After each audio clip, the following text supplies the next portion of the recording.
we're going to go over 2 things quickly before we get into this video. First thing is my theory about what's going on. Second thing is context. Okay, so my theory, because this has already played out before. I just got a call from this reporter who was calling to warn me that Corey is now openly telling people he's got the goods on me. We got to take the little prick out.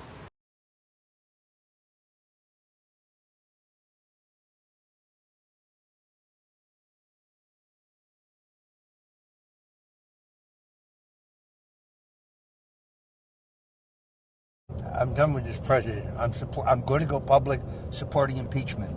I have no choice. He has to go. He has to go. Run again. You'll get your fucking brains beat in.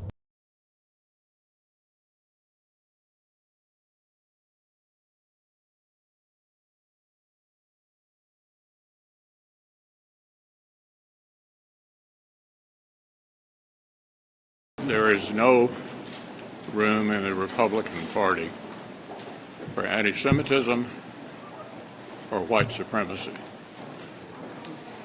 And anyone meeting with people advocating that point of view, in my judgment, are highly unlikely to ever be elected President of the United States.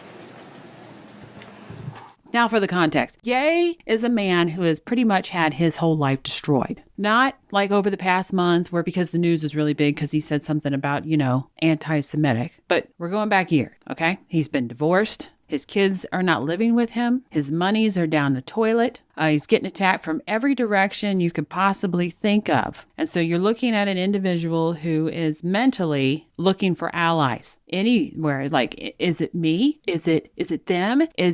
When you're surrounded by so much going wrong, you start looking for what path, what foundation do I stand on? Obviously, he has gone to the Bible. And then this whole situation in the context will make it very easy for anyone who sits there and sees where he has found a foundation and then to use that to get in. So if I walked up to Kanye and started going, oh my gosh, I'm really big and Jesus is Lord and we've really got to do things for the Lord. This is going to get through. I know it, blah, blah, blah. I'd be welcomed in too. I would say all the sweet things he wanted to hear or needed to hear. But I'm not a psychopath, so I don't do that stuff. So now that you have the context in that, when we watch this, you're going to start to see things that goes, well, no wonder he walked out. We have Ye himself. Would you like to introduce yourself, good sir? You did it. There you go. I think everybody knows who you are. And which you gentlemen would like to introduce yourself? Nicholas, please. Hi, yeah, I'm Nick Fuentes. First time here on the Timcast. Thank you for having me. Yeah, absolutely. What do you do? Oh, I'm a live streamer. I do a show called America First on cozy.tv. All right. And of course, Milo, you were here a couple weeks ago. Yes, I'm your best ever guest. So we've been told that the episode with you was one of the best podcasts ever. People really enjoyed hearing you speak. I think that's accurate. Okay. Yeah. Well, thanks for coming back. Thanks. I was wondering how I was going to make it even more extraordinary the second time I visited, but I think I might have pulled it off. A dinner happened. Nick, you were there. Ye, you were there. I just want to start off by how did this dinner come to happen and what happened? I was talking to Trump for about a month. We had scheduled the dinner in October, and then he announced for president. He pushed the dinner back to November. And I've been pulling together a campaign, and after I put up... So it looks like from this, just a little bit of it, we're going to skip through. We're going to go fast. Fuentes is giving very good eye contact to Kanye. He's paying attention. He's looking at him. He's taking in that information. Mind you, the relationship is newer, so he may not have heard this information. Whereas Milo is much more guarded. He's tighter, and he's hiding behind glasses. The DEF CON tweet, a bunch of people that have been canceled, like Alex Jones. I started getting in contact with other people that were now on the... So you've got Fuentes, who is giving him positive head shakes as he speaks, like, yep, yes, yeah. And Milo is not giving him any of that. So the wingman that is supposed to be more of an anchor to him, because remember context about his mental state, is being in himself cut off. He's extremely stressed. He's posing, he's hiding. Not a good combo for someone who needs an anchor. And because the relationship is too new with Fuentes, Fuentes is not going to be able to be that person for Kanye due to Kanye's mental state. You know, the inside of the Matrix. And Alex Jones, producer, said that Milo wanted to contact me. And here we are. So that's how you guys got in contact. Yeah, originally. And then I suggested that we bring in Nicholas as a enormous extra. Twisting around his chair, playing with the pad and pencil. It's like, why don't you want to sit there and really chew on that one, sir? Brain firepower that he is most extraordinarily brilliant political commentator of his generation, and he's been treated just about as badly as anybody, so I thought he deserved to be in the room too. And then a whole lot of verbal inflation of the ego. So this is how you get in contact, the three of you. How is it that Nick ends up invited to this dinner, and what happened? Well, he was rolling with me. I was impressed with Nick, and I was like, just come to the dinner. And we had Karen Giorno pick us up from the airport. And there was a lot of back and forth. There's another gentleman named Jamar Montgomery that was with us. He's an engineer at Boeing, and I'm telling him just we should raise everyone's volume. Okay, cool. So this interaction is probably one of the first. It's a mental, oh my gosh, to Kanye. He's trying to have a conversation with Tim. Tim is distracted by something else. Not that it's a bad distraction. He's just telling him to turn the mic up. Or her. I don't know who it is. But because he's not giving Ye his undivided attention, it's a slight. So you've set the precedence now of a hurt feeling. And now you have started a little mental war inside of his head. And that is just one. And we're just going to go through the others that led to this walk-off. And we sat there, and it was like when Trump came in, I said, do you want to sit alone? He's like, no, bring your friends in. So a big thing is like Trump had no idea who Nick Fuentes was. But this whole, I just got to go right to the heart of this anti-Semite claim that's happening. This is something, if you read the definition, it says you can't claim that there's multiple people inside of banks or in media that are all Jewish or you're anti-Semitic. And that's the truth.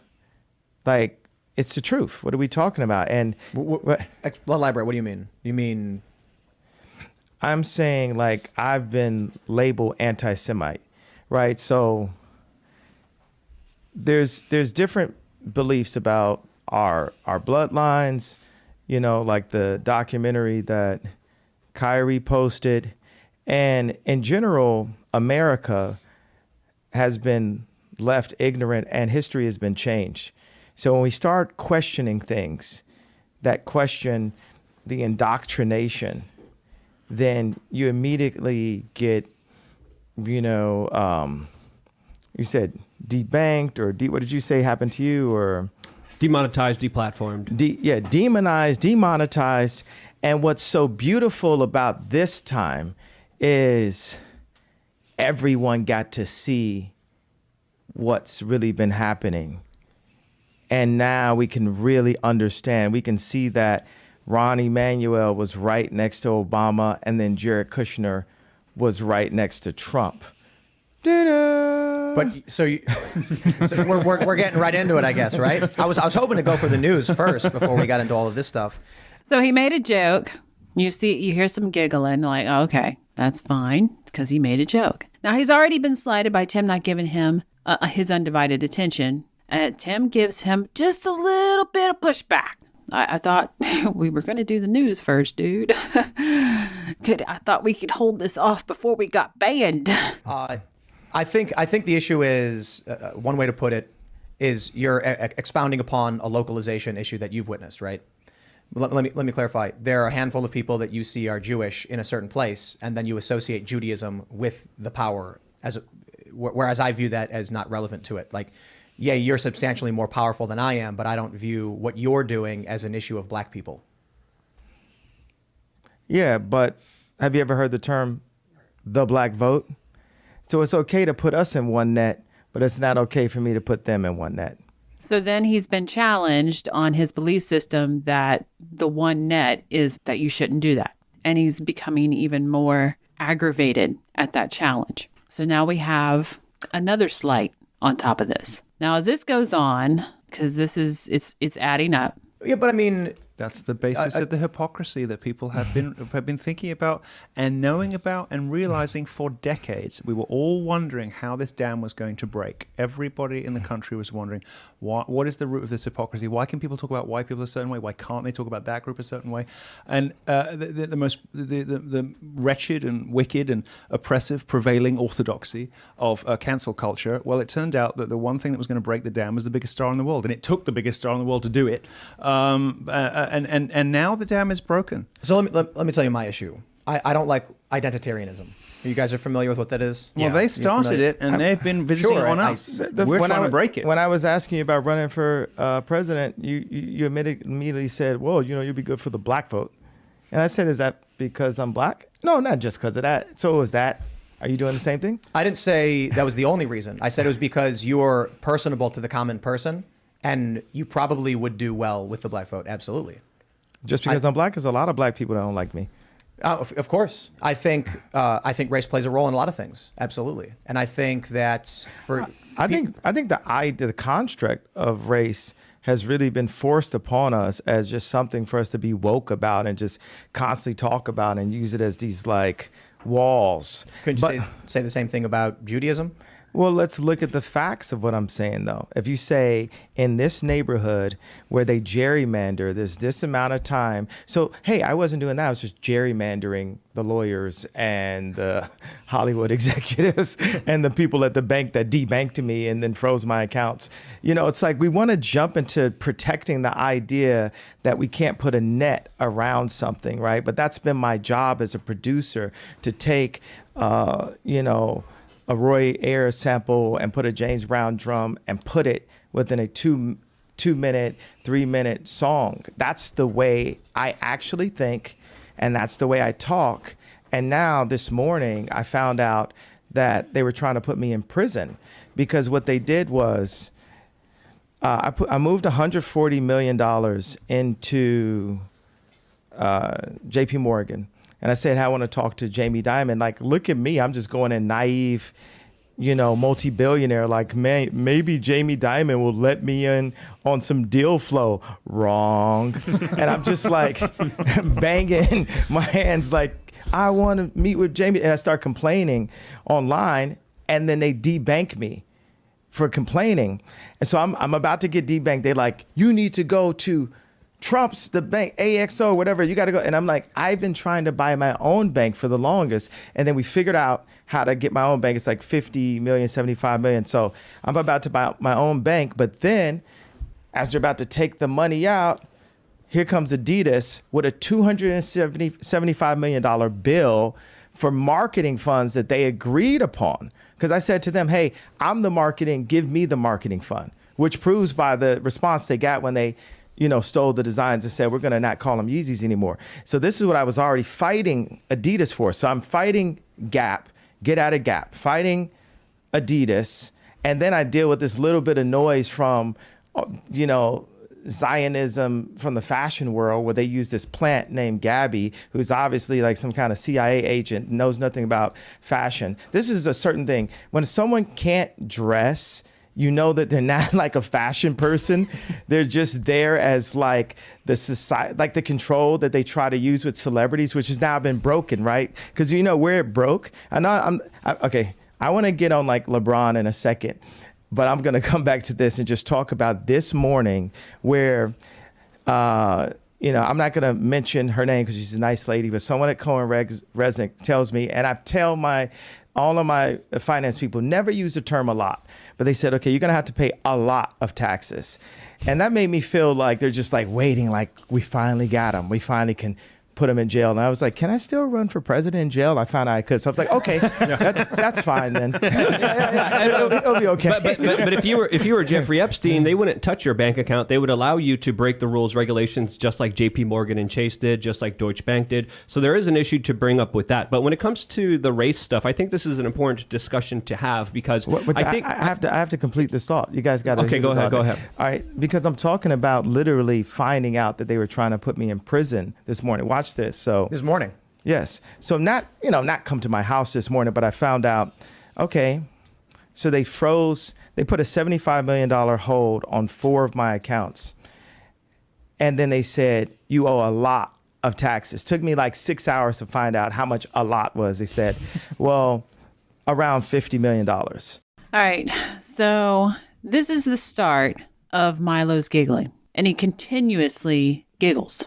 This is supposed to be the strong wingman, but he's not helping him with any kind of facts or any kind of backup. As a matter of fact, Luke did when he told him that if it had been Epstein, you wouldn't have this issue. So you've got all these things that are starting to add up to finally... With the last of my money that's available in a different account, I'm going to order a PJ before I sit and have another Lex Friedman setup conversation. When I'm literally they're trying to put me in jail for my opinion. But I get that. I'm not going to have that opinion. I don't care about people. Those are bots that are trying to tell you. We realize, look at Pence. He sold Trump out. You get what I'm saying? It's like I would have never wanted to do anything that hurt Trump. I'm on Trump's side. Trump said things that hurt me. He lied about me, but I mean, he's known for lying. And when people used to tell me that, he's a liar, it's like, I went into the trenches for Trump. That's another conversation. There was no one in my position that wore that hat. And all of my surroundings exhausted me. It was like death by 1,000 questions. I know I'm jumping to another thing, but what I'm saying is I know you got a rep for your people online, but it's you got a person in real life that I'm not with it, bro. I lost the money for the freedom of speech, and that's what makes me the only American that we know that really deserves to run the country, because everyone else, your boy DeSantis, Trump, whoever they raise in a petri dish over on the Democrat side is going to play the game. Look, and here's what I was trying to get to. You went right into the anti-Semite thing. I think it's something that should be talked about. But if you start bringing this up, you're going to ask my opinion on it. I'm going to disagree with you. I didn't ask your opinion on it. You jumped into it. So now you see another slight. If you're going to ask my opinion on it, I'm not going to agree with you. To Ye, this is a direct attack. So it's like, okay, all of these things are adding up.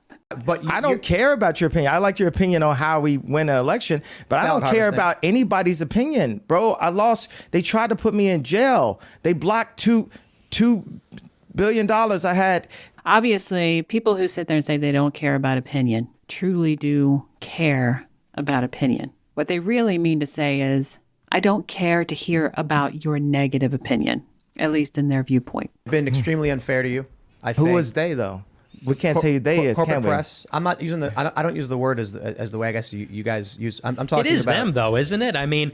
So this is what was the final straw. You see all the slights that added up into this one. He used the words they, describing, corporate media, everyone that's coming after him. Because in all honesty, we don't really have a name of who it is. I think Nick is very intuitive because he jumps in at this moment to try and settle it. He knows that it has reached a boiling point.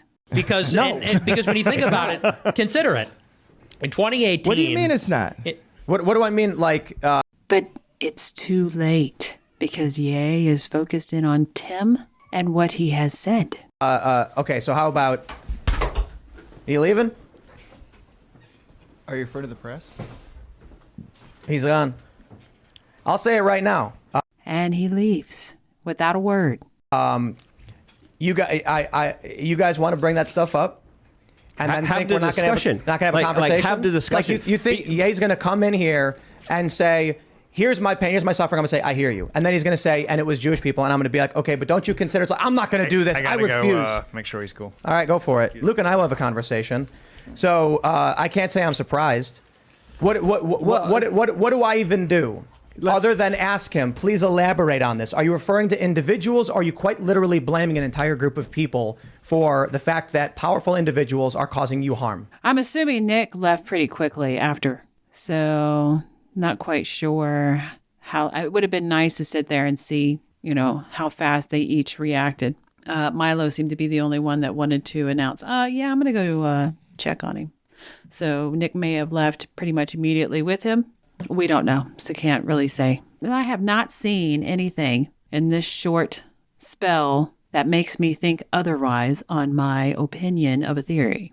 I have seen many, many things as far as if you put everything in context, that Kanye seems like a good guy and he is very easily manipulated. And it would appear that he is being manipulated with the inflating the ego. I wish him the best. I don't think he should be president. Maybe Congress, local, but not one-on-one with world leaders that are ex-KGB and extreme dictators that feed their family members to dogs. Probably not the best situation for him. If you like it, please share and subscribe. Thanks for watching.